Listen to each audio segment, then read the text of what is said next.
Mes chers parents, arrêtez l'attitude que vous avez. Et surtout vous les mères, arrêtez ça. Voilà. Arrêtez le comportement que vous avez. Vos filles sont aujourd'hui dans des choses très terribles, font des choses qui ne sont pas bonnes. Elles passent de garçon en garçon, elles s'habillent très mal et vous les parents, vous ne dites rien. Vous êtes là cause, c'est la civilisation, c'est la modernité. Non, arrêtez ça. Ça, c'est pas l'Afrique. Ça, c'est pas l'Afrique. Arrêtez de copier sur les Occidentaux.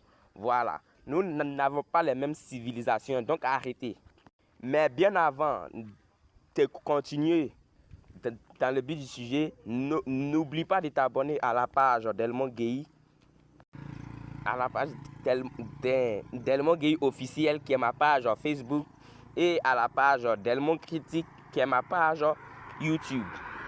N'oublie pas de t'abonner, c'est ce que j'ai déjà dit. N'oublie pas de laisser ce petit pouce bleu qui fait toujours du bien, de laisser ton avis et de dire pourquoi ce fléau-là prend de plus en plus le terrain dans l'espace commentaire.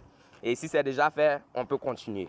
Je disais tantôt que les parents doivent conscientiser leurs filles, doivent faire savoir à leurs filles que la vie de débauche qu'elles mènent à l'heure actuelle n'est pas, que cette vie-là n'est pas conforme à la civilisation africaine.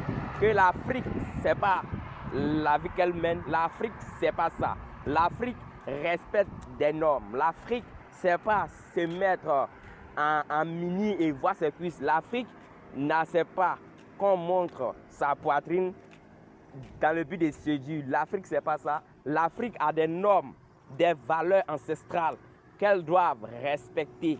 Voilà. Et vous les parents, vous le savez très bien, mais comme votre jeune fille, vos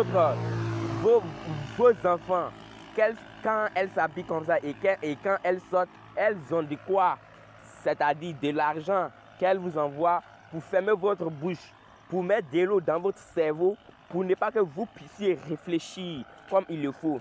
Elles mènent la vie de débauche qui piétine leur avenir, qui piétine leur vie de couple dans le futur, qui entrave, qui entrave son bonheur dans le futur.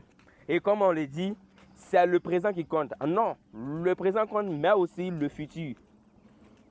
Quand tu vis comme ça, que veux-tu demain? Que veux-tu être demain? Veux-tu te marier demain? Veux-tu avoir une vie demain? Si tu veux une vie, si tu veux te marier, arrête ça. C'est pas bien.